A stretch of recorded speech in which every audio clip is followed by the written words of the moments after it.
Well, welcome everybody to the last Directors and Donuts of the year, and we're going out with a bang. We got TK. Oh my gosh, I did my own. Any name initials backwards. work? TP. Yeah, I was. Yeah, no, for some self-obsessed reason, I was going with like JT. And I get it. TK McKamy is here with us today to share with us a little bit about getting out of the box. He's going to tell us a little bit about his career path and give us some sagely wisdom from several different wild experiences, and I guess crazy lives mean you can make some crazy work. So I don't know how far you can stretch that, but to some extent.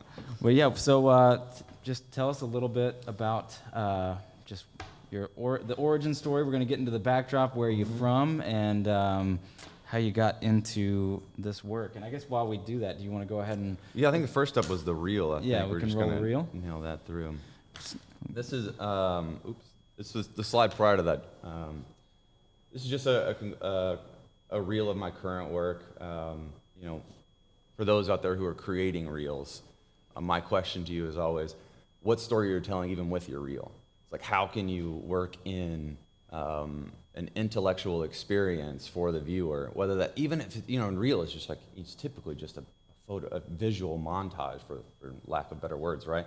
But how can you connect the pieces together so that the person can follow thought paths, and it's not just a montage. So anyway, I guess we'll watch a reel. Yeah, I think we're just gonna keep the conversation going over it, but feel free to kind of just peep a little bit of the visual excellence here. Are you going it, or? I believe it's. Let's see if we can go back. I may not got like the technical YouTube world thing. down here, yeah. Oh, there we go. There it is. Right there.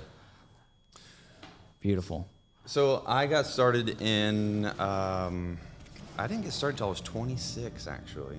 I got a grant. My high school got a grant. This is how my whole foot in the business started. My high school got this grant, and the teachers had no idea what to do with it. So this is back in like circa 2099. And where are we now? What We're part, in what part of the country? Kentucky. I grew up born in Georgia, raised in Kentucky. Grew up in a very sweet middle-class family in a very small community. And my dad is a chemist, salesman. My mother was a banker, just saint of a human. Hi, Mom. She's probably watching right now. I think we saw her join the stream a little while ago. Lynn, she's the best. Shouts out. So my high school got this grant, and they didn't know what to do with the grant because they had this grant for all this camera gear. Anyway, long story short, I talked them into allowing me to spend 3 hours a day in my high school, unsupervised, creating content. They wanted to make like morning announcements for their school back in the day. Oh yeah. Yeah. Oh, yeah. Well, I talked them into. I didn't want to do the news part of that because I found that to not be stimulating. I said, well, I'll make you commercials, and they said, well, what does that look like? And so I started making a slew of these like little commercials for my school, which I'd copy SNL skits or Nike commercials, or just basically do these little pieces. And I got to make these pieces of content, which I'll show you one of them coming up here in this another slide.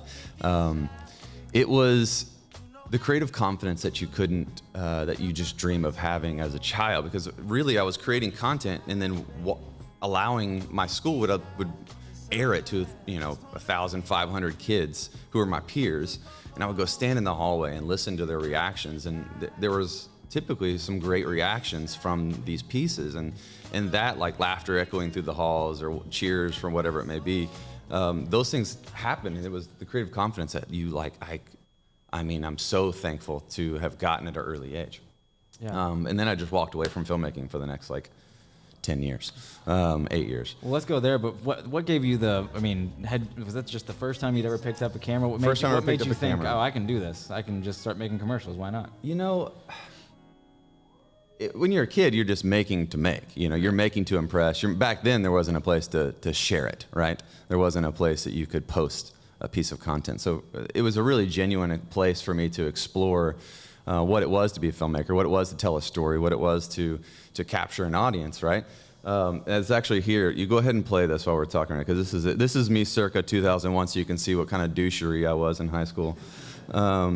So this is the actual piece. You give it a little bit of volume if you could. Does anybody remember the Hunter Nike piece back in like 98? Do you remember that? It was a Basketball Rhythm was what it was called. So that was the genesis of my whole career was, and that was the guy who started Pretty Bird. You might know, ever heard of Pretty Bird? So the guy that started Pretty Bird was the director and the creator of that commercial, who really got me going in this business as well. That commercial just floored me. That and soccer commercials growing up. I don't know if you guys ever watched like the classic World Cup soccer commercials, and I think my favorite one was always the Good versus Evil. If there are those out there who remember that one, it's worth going to watch. But so yeah, I got going in high school, and then I stepped away from filmmaking to pursue soccer full time. Played in college, University of Kentucky, and then I was the mascot at University of Kentucky. And then it just jumped around, man. I just jumped around until I was about 25 or 26. So playing soccer during the season, off season, you're in the suit doing the front flips and all that. Yeah, being a fool. And that was another experience I feel like that benefits my directing career, because ultimately, we're entertaining, right? We're trying to figure out how people can react, how to stir emotion, how to create a story, how to make people feel, period, right? Our work is literally nothing unless you make someone feel. And it's just a photo at that point. So mascotting was probably one of the most fun things I've ever got to experience, and the most you could be anybody you want to be underneath that thing. Let's just say that. Yeah. That's really cool. I mean, I just love the idea that nothing really gets wasted on a career path that seems to kind of take some detours. And you took several detours. I took several. I was going to be a teacher. I was going to be a nurse. I wanted to be a professional soccer player. I went and played in Japan for a little bit. And then I went into ministry right after college. And it wasn't until 3 or 4 years after that I found that I needed to take the risk to be who I knew I was, which was a director. I married my high school sweetheart. I had to go through a divorce to end that relationship. There was 2 different paths of life we were fighting the 2 different paths and trajectories of life, and I think that was one of the bigger risks early on in my life, is that taking that leap away from the relationship that didn't want me to do certain things so that I could do other things was a risk that was really scary. I moved to Nashville. I left my job in ministry. I moved to Nashville with my then wife. We separated. I lived on my sofa for 2 months. I showered at a YMCA. You ever been to the Paradise Park downtown? Anybody ever been to that trash bar? Mm-hmm. My office was above that. Somebody gave me a free office up there. And so that was the genesis of my career, where I started. And I took every risk and left everything to start becoming a director. And the concept Safe Has Plans, Crazy Has Stories was birthed out of that. It was that's been kind of a mantra for you, which became my career. mantra. And it was, that was around 2010 when I started my career, 2009, 2010. And it was a process of real self-discovery, which I find to be incredibly important for directors. For me, Safe Has Plans, Crazy Has Stories means a multitude of things. But what it's proven in my life is that, in my work especially, the safe route of telling a story has always generated monotony of any kind, right? How you get to the crazy, how you find those edges, how you find that originality is what separates your brand from the other brands out there. Safe Has Plans, Crazy Has Stories, it became a lifestyle choice of mine, and I've benefited from it ever since. So you're in Nashville now, and you've decided you're cutting all other ties. This is what you're gonna do. You're burning the bridge behind you. You're gonna make this work as a director in Nashville. So what's the first piece that you? I think what's the early work? Before we get into the work part, Yeah. I think for me too, it's I struggled for a while, which I imagine many else do. Who out there is a director, and who out there is aspiring to be a director right now? And who out there didn't raise their hand for both? Okay. So, or sorry, if you didn't raise your hand for the first one. Why I asked that is because let me go to the next slide here. There's a mentality called have, do, be, do, have. I think it may be the next one. And this mentality, I think, was a large part of my success early on, is that I didn't try to be a director. I identified as a director. I started right out the gate and said, I'm a director, and I just need people to learn that and to understand that. And I just have to show them that way. I didn't come into it thinking, oh, I aspire to be a director, and when I get some more work, then I'll launch that. And it wasn't like that for me. Yeah. For me, it was just that right out the gate. I didn't PA. I didn't. Sure, I went and helped on some sets, but I wasn't like seeking out jobs to be a PA or this. I was seeking out opportunity to learn, and put myself in position to consume. Market, not just networking, but consume information from other directors. I sat in, I was an extra on a few sets early on, a few big ESPN commercials and whatnot. But I say that because have, do, be is, if I have the work, then I can do directing work, and then I'll be a director, right? It's the mentality of having the product first. Well, I believe that you really, especially as a director, and there's many other incredible jobs on set, and I don't devalue those at all. I live and breathe with these people. So I think that every job on set is valuable. The director job is just one that I'm extremely passionate about because it checks off all my essential boxes. So the be, do, have is I identify, I am a director, I am that. And I'm doing that, and I'll have the work because of that. So that mentality switch I find to be incredibly important at the early stages of just saying, this is what I am, and then finding other ways for other people to buy into that and to give them value. Giving them value, I mean, is the most important thing to do early on is always finding ways to give others the value of what you have. That's amazing. And giving it away for free too. That's awesome. So you're starting with the premise, I am a director. So that's how I'm billing myself. Yeah. How does it start to develop then? How does the do? What are the things that you got to start doing? What was the first piece? And then I think you even kind of just took a little bit of a risk on yourself and created a series. But what was some of the early work like? When analyzing, so I was trying to decide if I was going to move to Nashville or LA. And when analyzing like how to come up would happen and how to launch yourself in this business, I wanted to move somewhere that I knew that I could have access to an artful town that was making commerce that I wasn't a tiny fish in a massive pond.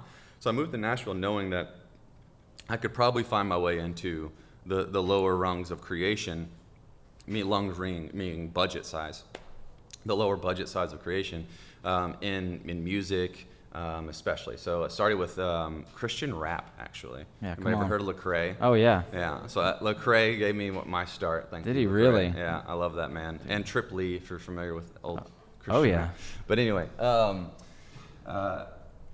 moving to a town where I felt like I could make a small impact like that was pretty vital. But in order to even get those clients, prior to that, when it comes to garnering clients, at the early stages of my career, I found it important to really focus in on the DP and the visual aspect, right? 10 years ago, Red One was just coming out, right? So it was the marketplace was a lot different than it was now. DSLRs were barely tipping into the market.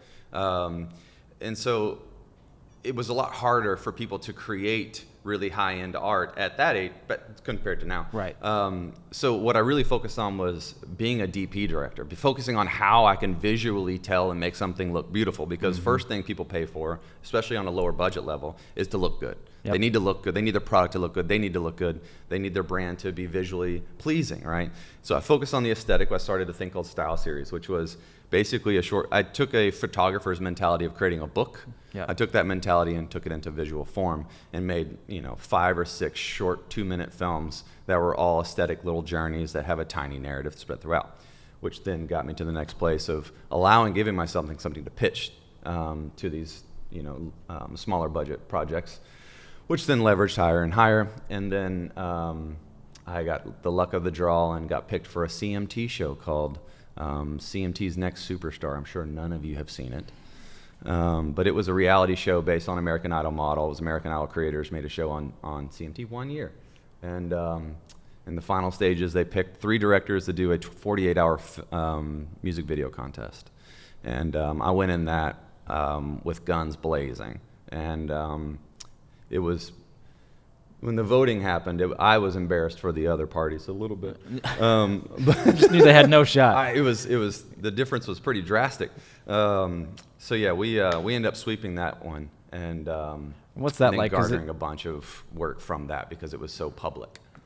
And I mean, those moments I feel like are kind of, I don't know, they're interesting moments when you do see like, okay, I can actually hang in this world. There's a reason I've been drawn to this. Not everyone can do what I do. Did you have a sense of that, or what was that like? Yeah, I think knowing your why, like a director is all about being passionate, right? And no one's gonna buy your shit unless you're smoking your own shit. You have to love your, like, it's not like you're obsessed with yourself. It's not that about it at all. It's like you have to just show passion for your art form. It's not about even like loving your work. Sidebar, I hate most of my work. It's like, that's just the way that our business is. It's like, you know, I think it's Michelangelo. I can make up a name, you probably like, whatever. But yeah. one of the greats always said that art is not art is never finished. It's abandoned, right? And that is just a part of the process. You just have to own. It's just like, I will always have to abandon my work at some point, and that's just is what it is. Yep. I've never put out something that I felt like, bam. I mean, there's a couple that I've been like, whoa, that's pretty fucking close. But there's never been anything that I've been completely existentially my boxes checked off, because I'm also, like probably most of you, somewhat of a perfectionist, and think, you know, that you have all these aspirations and visual ideas that, you know, sometimes work, sometimes don't.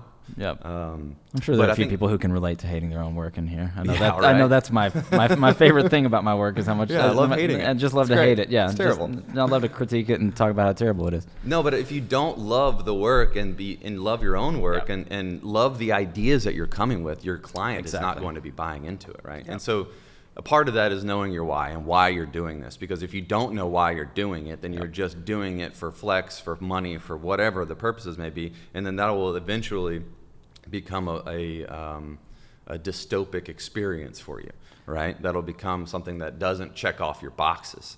So for me, my why is I am a creative problem solver who's obsessed with giving people experiences. Yes, I love film. Yes, I love commercial. Yes, I love the process. But like ultimately my why is based on, I have a career, and I fell into a career, and I chose a career that has quite possibly the most complex problem solving when it comes to art. And for me, I need that. I need to overcomplicate every piece that you make. You obviously will deconstruct that through the processes, but my why is still based on that. And then it's also based on, I think we have the greatest medium to change people. You know, I was in the ministry for 4 or 5 years. I was extremely religious at that point in my life. And, you know, nowadays, inside of that realm, the Great Commission is so important, right? But still that, you know, as a deconstructed person, helping others is still a massive checkbox inside of my existential self. Yeah. And if my career doesn't my stories don't represent that, and pay attention to that, I think that for me is my purpose to tell these stories. We have the medium that has the capability of reaching the most people. Period. Yeah. Right. And how fun is it that we get to be a part of the process, and our souls, our thumbprints, our personality gets stamped into these pieces that get spread throughout humanity. You know, that's fucking nuts to me. Do you feel like the purpose aspect gives you the permission you need to go for the crazy? Because you have the safe and safe has plans, the crazy has stories. Can you get a little crazier when you know what you're about and you just know what you're here for? I think that's a great question. I think that you have to have a brazen confidence, right? And it's not like an egotistical, like I can achieve everything. It's we. It's always we. It's never you. It's like you are literally nothing without your career. You are literally nothing without all of the pieces that help make a film possible. You know, it's like I got to shoot my first movie this past year, and it's incredibly humbling and makes you feel so small. So I think the directors that feel so egotistical and lofty, have been completely disconnected from like how the creation process actually happens, you know. But that brazen confidence that you're talking about, or that is, I think that element is a trust, and it's not necessarily a trust in yourself. I think it's a trust in how you identify the world, right? Like it's a trust in God, it's a trust in the universe, it's a trust in others. It's a brazen trust that we can pull this fucking shit off. Like if we focus hard enough and we adapt, because I mean I truly believe that nearly anything is possible in camera, right? Yeah. And it's just a matter of finding solutions to get there. You may not have the budget to do it, you know, but you could boil it down, this big, huge idea that you have that maybe you don't have the budget to. If you boiled that thing down to a singular emotion, then you can pivot and say, well, how else can I make this emotion happen? Yeah. How else can I make this viewer feel X that I know that they need to feel because this is what this product needs, or this is what the moment of the beat arc that is needed in this part of the story. Yeah. So that brazen confidence I find to be incredibly pivotal in your creation process. And it's not a confidence in yourself, it's just a confidence that things will fucking work out, because they do. They will work out. Yeah. You know what I mean? It's like we're not doing heart surgery. You've heard that before in film sets. You've heard all that. We're not saving lives. All that stuff. Yeah, it's true. You know, but you are making impactful art, and there's always a way to get there. Yeah, if you're that was an empowering thing in my career when I suddenly realized, even just in an edit one time, I was like, if I'm creative enough, there is a way. There is a solution, and that's an incredibly empowering thing.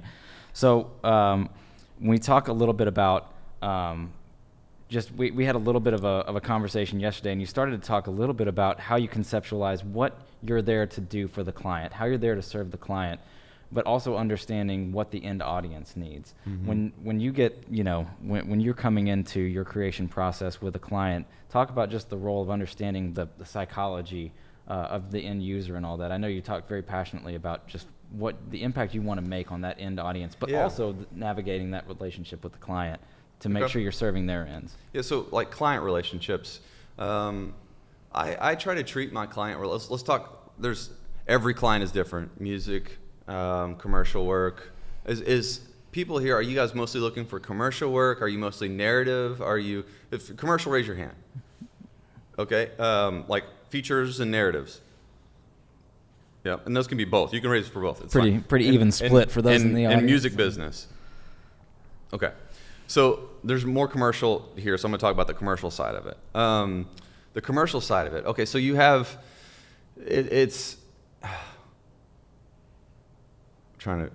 typically it's going to come, your conversations and your relationships going to come from an agency perspective, right? And the agency perspective, they're always vying to make their client happy, while also navigating their own ecosystem of a corporate climate inside of an agency. Okay, the corporate climate in an agency is pretty volatile. Like one of my first dreams as a kid. I want to be a vet and then a few other things, but I wanted to own my own ad agency at one point. And then when I started directing, I got close enough to ad agency to realize I would never, ever, ever, ever, ever own an ad agency. I would never. The model is broken at this point, and it's going to adapt in the next 10 years. But Mad Men makes it look so fun. Oh my gosh. So, you know, when it comes, my general perspective when it comes to my approach with ad agencies is two things. One, I always give my ideas away.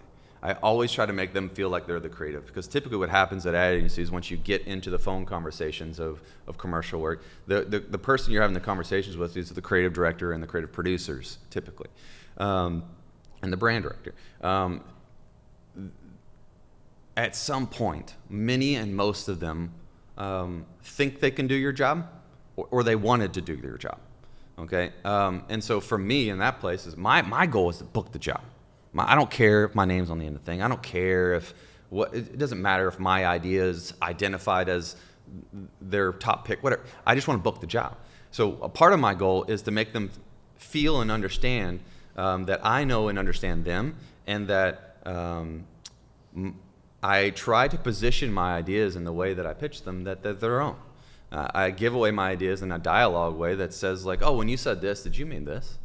And then I throw my idea in. And what that does is the psychology will make them feel like they're a part of that process. Yeah. They're a part of that idea. I've been pocketing that idea for a week, you know, but I just pitched it in a way that made them feel like, oh, did you mean this? And oh, did you ever thought about that?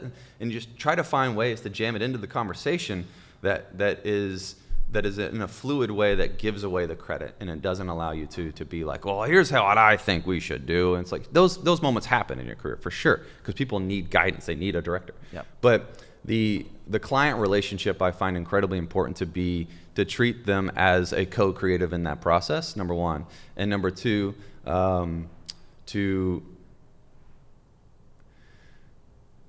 we can go through the process of identifying how to find your creative idea for a brand. Okay, so like typically a brand will come to you with like, oh, here's our product, here's our pitch of what we're going to do. What would you do? That's typically how it happens with commercials. Other times it's like, hey, could you generate an idea from scratch? A few of the key parts of that are one, to study the brand narrative and to study the core ethos of that brand. So if it's in music, you got to understand who that musician is, and you got to understand their core ethos. Go read their bios. Go read their genesis story. Go read their anything that you could find that represents some sort of theological or like ethos statement from that brand. You got to get to know that core ethos of the brand, because you're wrapping an idea around it. You're literally imaging them, right? Number two, the second process in that step is figure out who their target market is, and then understand how that target market or culture receives information. This is, I think, is an incredibly important part. Like, when you think about culture, and we as the director and how we're perceiving information, behavior economics plays into this more than we care to even understand, right? I love behavior economics. I love having those type of debates and conversations. One of my favorite thinkers, he used to work at Adidas as the head of Disruptor. He was an old college friend of mine, ironically, thank God, because he probably wouldn't give me the time of day. He's so fucking smart. This guy, Ryan Mullins, is I call him my digital theologian. So we have discussions on behavior economics. One of the talks that we had, he had brought this point about how, in 2010, the marketing, or let's say 2010, the marketing was very much so based off of the Photoshop lifestyle, right? It was about the perfection of life. It was about the American dream. And, it was about all of these things in the 2000s that were wearing off from the 90s, right? And then 2000s, like, let's call it 12 for lack of better numbers.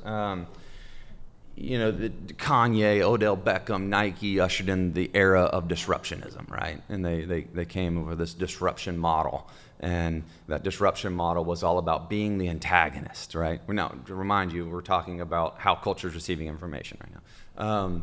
So it was about being the antagonist and getting attention for a brand by those attributes, right? Be antagonistic. Well, the new modern wave of that, I think, and Mullins challenges, is that it's like undomesticated life. Okay, so an undomesticated life. So it goes from Photoshop lifestyle to disruptionism to undomesticated. Undomesticated basically meaning that we as a culture are striving to watch other people live undomesticated. We strive to watch other people live beyond society's means and society's constructs. Because when we watch somebody living outside of society's constructs, we're watching somebody who's extreme, who's like on the edges of their own personality, who's pushing the limits, but not being antagonistic. They're just being themselves. And I think why we starve for that as a culture is because we're all starving to be ourselves. We're all starting to identify that we don't necessarily have to fit in this box of society, right? And so why I think that's really important for us as directors is that we're making content for brands that are trying to talk to culture. And if we're going to talk to culture, we need to talk to them in the way that they receive information. And not the way they receive information 5-10 years ago, because it's going to feel dated. It's going to feel you're trying too hard. You've all seen content online where like, you just kind of you nod along. And it's that, oh, it's an old model that somebody's at the helm, and it's pretty pictures and bland. You know what I mean? Yep. They're not tapping in. Those type of moments are not tapping into how you, or being the viewer, are receiving information, right? So right now, that's pushing the envelope on personality. So how that relates to brands is that you need to know how their culture or their target market is receiving information, and you adjust. So you're trying to find ideas based on a couple those things with these other ones, and one more, and that's what's the problem to solve. Okay, so when I'm working on creative concepts, I'm trying to find the core ethos of the brand. I'm trying to find how their target market is receiving information, and then I'm going to find the problem or create a problem for their product to solve. Those three things, if you could triangulate those three principles, then you have your basic premise of the box that your client is in. Okay, that's now I know and understand my box. Now I can figure out how to communicate their brand, how to think outside of the box. Because to think outside of the box, you really do have to identify what box they're in. And I think that is there's many different ways to come to a creative process. This is mine. Yeah. And speaking of the creative process, yeah, TK wanted to do a little something. If you guys want, a little something interesting this time. A little audience participation. We have an exercise that we kind of want to walk through. You guys want to try to create a concept right now? I have no idea how this will go. This is not pre-planned. We're just in uncharted waters here. Uncharted waters. Yeah. So, okay, so we wanted to talk about thinking like a brand. So yep. I don't know. We just crowdsource it. Let's do it. What's a well-known brand that you feel like you could make some passion-driven work for? Just somebody throw something out. It needs to be a known brand. Who's Throw out a couple. Go ahead. Like making custom-made like cowboy hats, but like just different design. Is there an existing brand you're So thinking think about it like this, though. I mean, we need to go bigger brand. Go ahead. Well, it's like I'd be looking at like different cowboy hats, and it's like I don't know, it's not as like decorative as like I envision it. Like with like so like you know what I'm saying? Like, I don't know. So let's say let's say Stetson. Stetson, that's a good one. Does anybody else have one? Let's say Stetson. Let's There- throw that on the table. So Stetson is one. It's like the cowboy hat. And then is there? Okay, come on. Oh, that's a good one. That's Great a good one. Yeah, I love that. Ooh, BetterHelp. Better health. Okay. Liquid Death's fascinating to me right now. I feel like everybody's making a Liquid Death like spec piece right now too, which is fantastic. Well, So Liquid Death. This is Liquid probably Death's helpful. a hard one. I mean, so Liquid Death's an interesting. Do you know much about the company? Yeah, it's really interesting. I think it started the brand in a way to pretty much create user-generated content. Because I know Express was doing that as well. Because they just find influencers like, here you go, just create something. Here, we'll give you free clothes. Where Liquid Death has built this anti-culture personality, which has always been the main thing with the pop rock and all the punk stuff. Disruption marketing. Yeah. People just coming back to resurface, same thing with MGK, for example, like one of the top artists right now, anti-culture. So, yeah, I think it's overall a pretty interesting company for the disruption. Yeah, I mean the disruption model. That one's gonna be a tough one to do because I feel like I know the brand too well. So that one's a really fascinating brand because they came up. He was the founder of that one was I think he was at Netflix, and he wanted to create something silly. It was a joke at first, and so he thought let's create water, but let's principle it with death. Or like the most unhealthy thing, the most healthy thing with the unhealthy thing, and let's combine those two things together, and then we can then convert the brand. We're about saving the world, and we're going to bottle water now because it's better it's more easy to recycle. That's total bullshit. Whatever, but they converted, it's a genius marketing plan. So basically, they created a viral entity, and then they shifted into a human-centric give back campaign, right? And so they're going to be on the shelves for who knows how long. I think the name is terrible, but also it works. And the water's not bad either. No, it's ironically. It's great water. And so I want to give our online audience a little love too. Somebody shouted out Disney Plus, which is kind of interesting. Disney Plus. It's pretty. Market Disney Plus. That's pretty overarching. Let's find something that's like a product right now because I feel like let's find it's overarching. I like it a lot. I like Better Health. Is it Better Health? Is that right? Better Help. What's Better Help? Is that the? Yeah, they're awesome. essentially connecting like people with therapists at a lower cost and a higher ease because they can match you online. Am I saying that correctly? Business. Yeah. So I mean, I don't know. You want to roll with that or you want some? You want to? What do you guys want? Ooh. What'd you say? Ninja blenders. Ninja blenders is a All tough right, we need one. to call. What's your pick? What do you want? Which one? Ninja blenders. Ninja it is. All blenders. right, We're going to talk going about with ninja blenders. So We're going to Ninja help them blenders, take down Vitamix once and for all right now. their core ethos. Ninja blenders. I imagine it to be a all-in-one kitchen solution that Food processor. that can process Yeah. and solve. Let's identify the problem. It can solve all your needs because it can do all of these things with one device, right? So that's the problem-solving aspect of it. We can find and identify other ones. Their key demo. What's their key demo?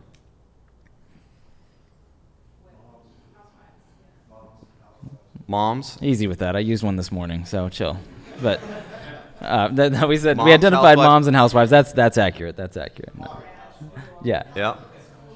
Yeah, I think there's a health-centric thing to it probably. So let's talk about that. So the automatic one goes to moms and newlyweds. Yeah. You're right. I agree with that. I think there might be an interesting play if you were to leverage to blend that and say, what if it was like a fitness moms, right? See what you did there with blending. Right, blend Yeah, it, I right? appreciate I think I was an unintentional pun, and I wish I could have owned it in the moment more Yeah. quickly.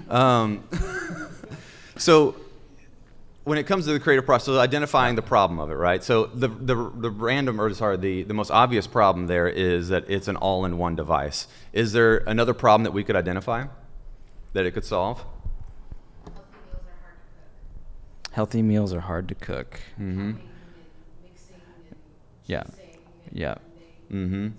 Consolidates and simplifies the health food creation process. Yep. So without diving too far into this, I feel like we chose a product that doesn't have a lot of leverage because it locks us into a few things. But what I do like about it is the idea of blending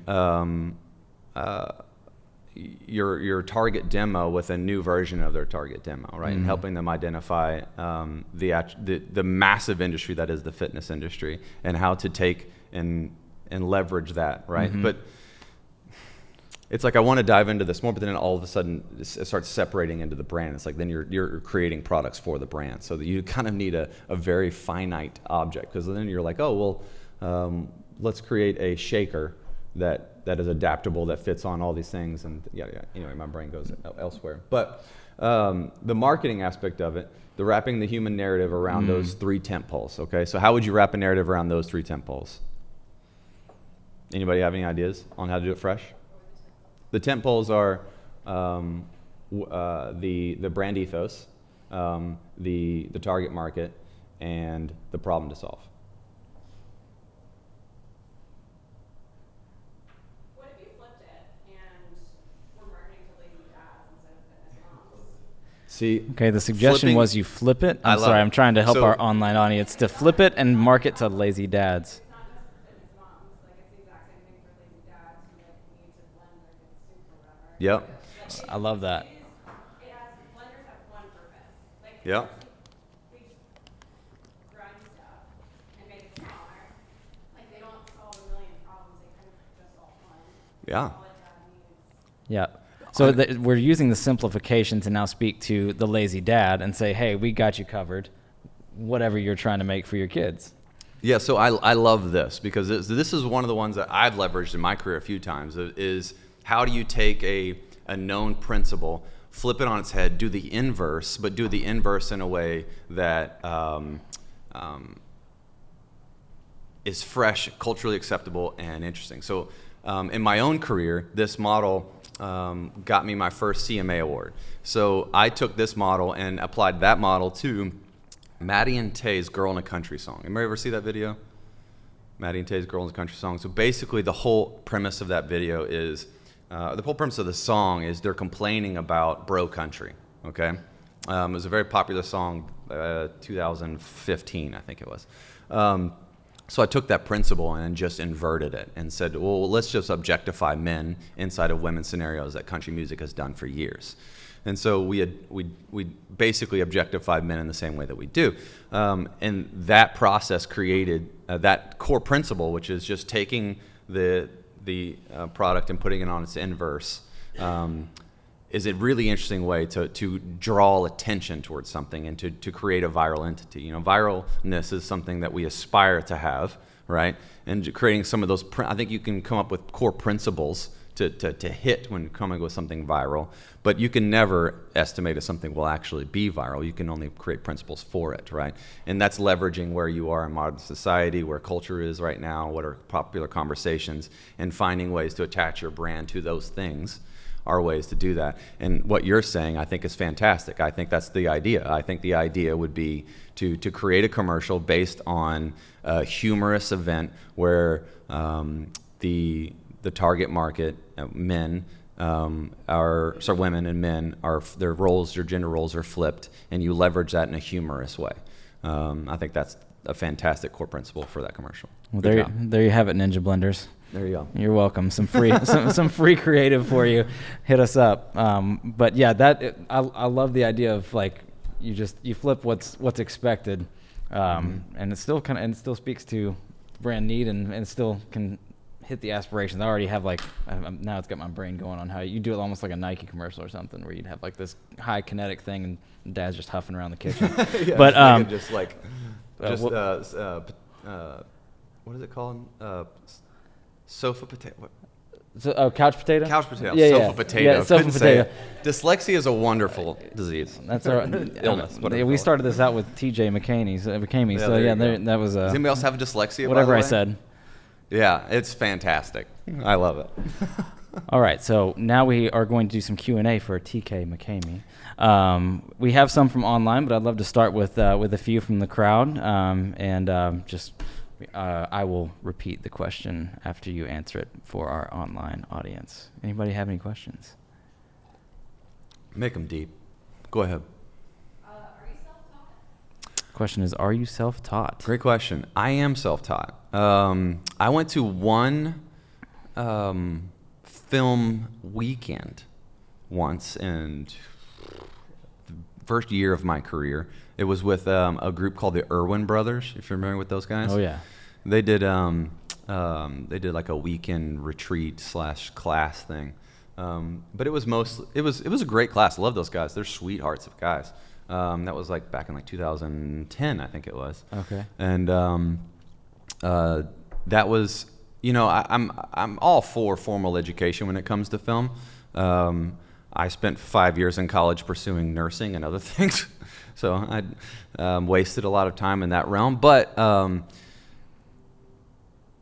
the formal education aspect of it, I think, is incredibly valuable, and also it can deter you from finding your own pulse and identity.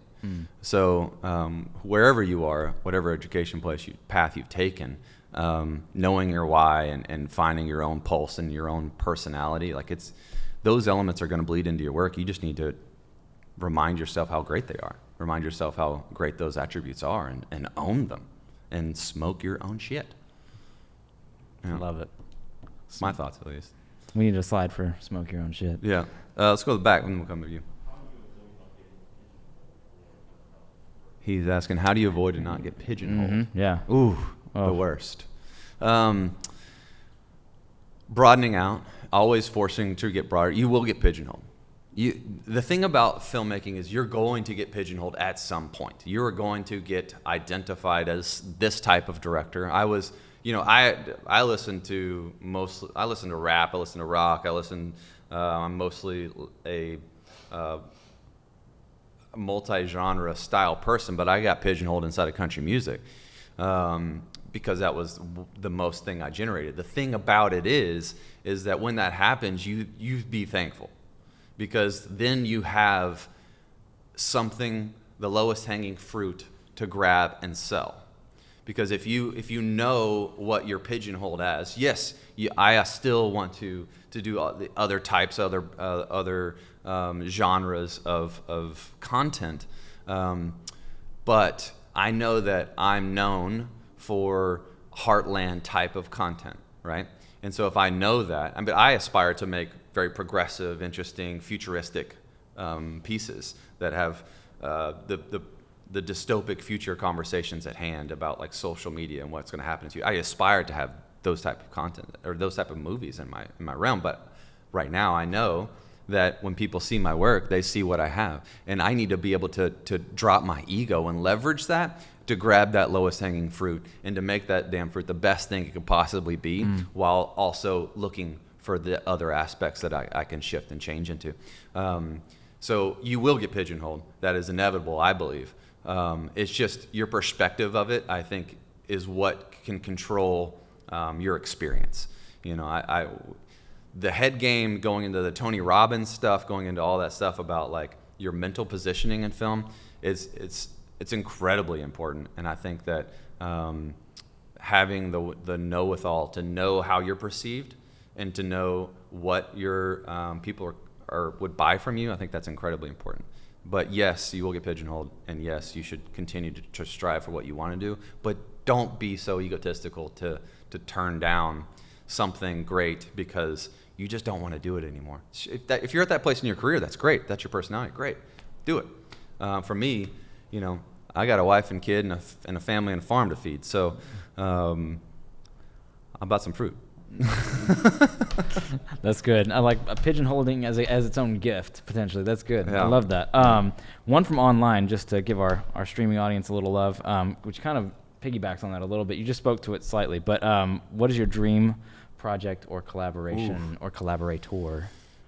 Dream project. Man, I want to tell.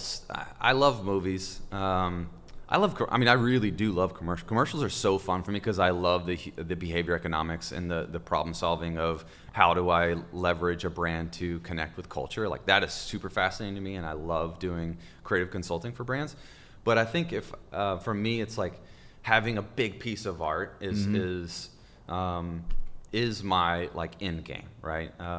And for me, I think having to tell movies and stories like Stand By Me, like that's one of my top 5. I think that movie is so complex and beautiful and deep. I think those type of movies for me are what I want and aspire to have and do. That's good. Movies that give you full spectrum of the human condition, that make you feel all of those things that are so imperfectly perfect, like the characters are so imperfect. That's another thing I'll encourage you guys to do. Stop making perfect characters. Like, fuck them up. You know, like, go watch Wes Anderson and the Coen brothers and be like, how are you guys, and Quentin Tarantino, because they have all of these characters available to pull these references from that are so strange and weird. Because no one wants to watch some perfect character it's hard to relate to. They want to watch somebody imperfect. They want to watch somebody broken. It's just a matter of finding a way to break a character and to have their nuances be odd, that the brand, in commercial world, that the brand can still support and back up. Because then you're starting to really layer in a piece that becomes a full human experience, and that's ultimately what people are trying to grab, I think.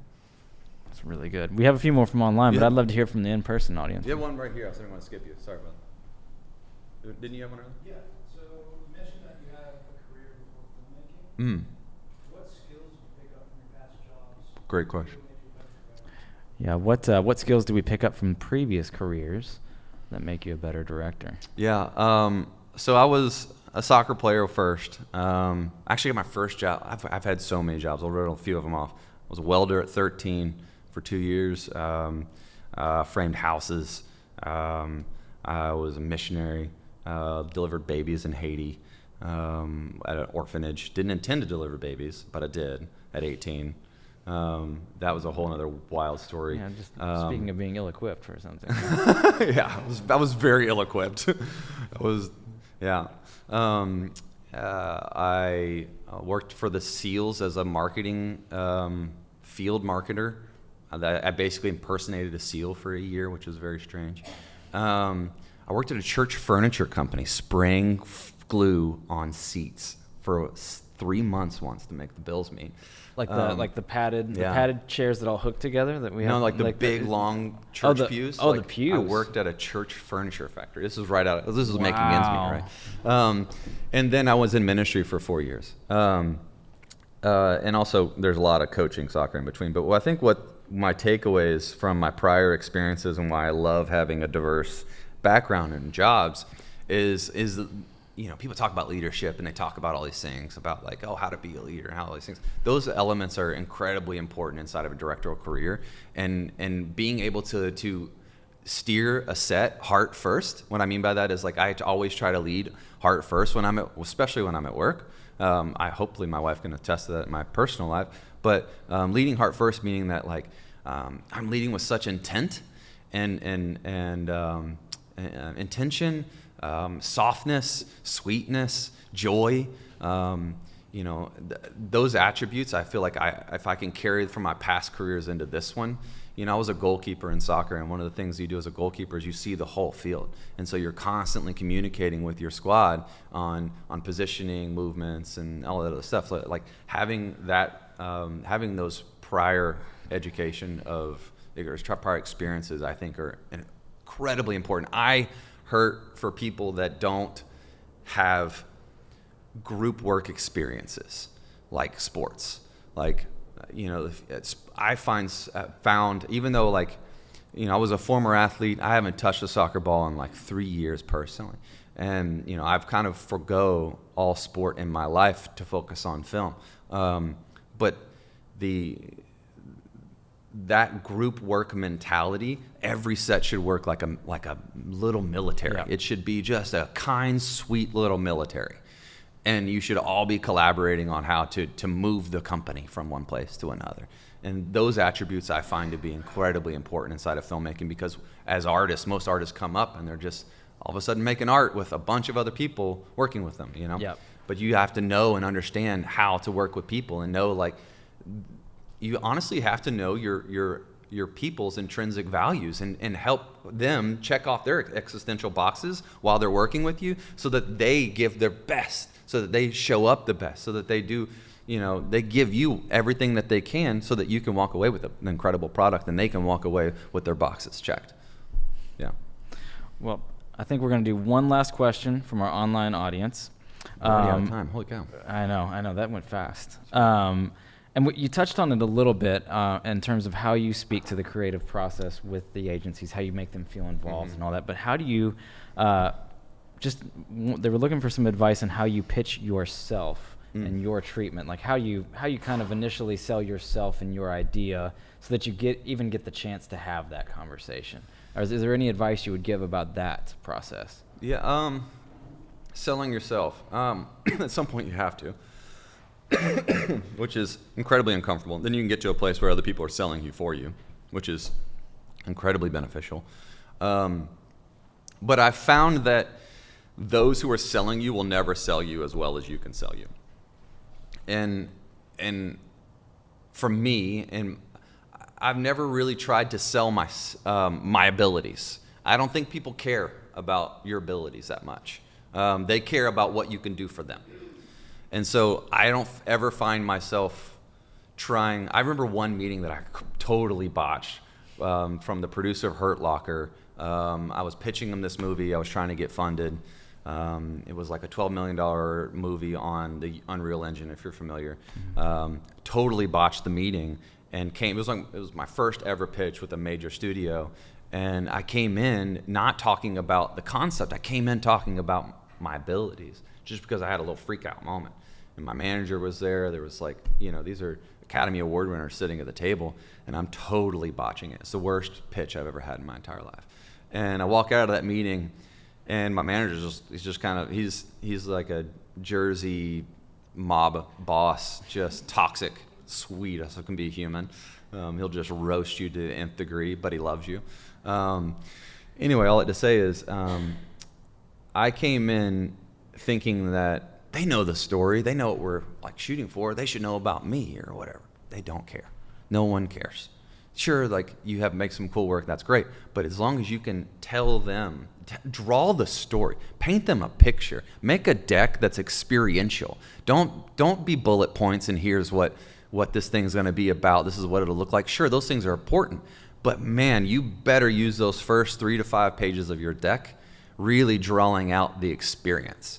Hook them right away. That I always will say, just make sure that you are going into those pitch meetings and telling them what they will feel, what they're going to experience, what their how that they will be impacted by your idea rather than ever selling yourself in it. Because at the end of the day, it's only about how you make somebody else feel.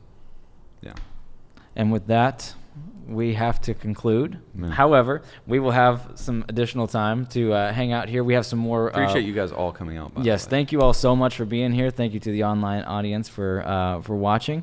We have some more work of yours that we're going to throw up, and so Sure. we can watch some of that. Hang around if you have some other questions for TK, and don't forget to sign up for emails at directorsanddonuts.com. So, And if thank you have any all. other questions that come to mind after this, shoot me an Instagram. I'm all for helping people leverage their creativity and find out how to do this business. Remember, this is not competition. You are not in competition against the people around you. We'll feel that way. We'll ride against each other someday. There are all those things that will happen, but it's just art. Who can best tell this story in a way that the client sees? Because then you can shift it from there into what it like absolutely needs, but the client needs to be able to see its possibilities and see how they're represented. Anyway, all I have to say is hit me up if you have any questions. Love it. Thank you all for being here. Nice to meet you. TK McKamy, everybody. Cheers.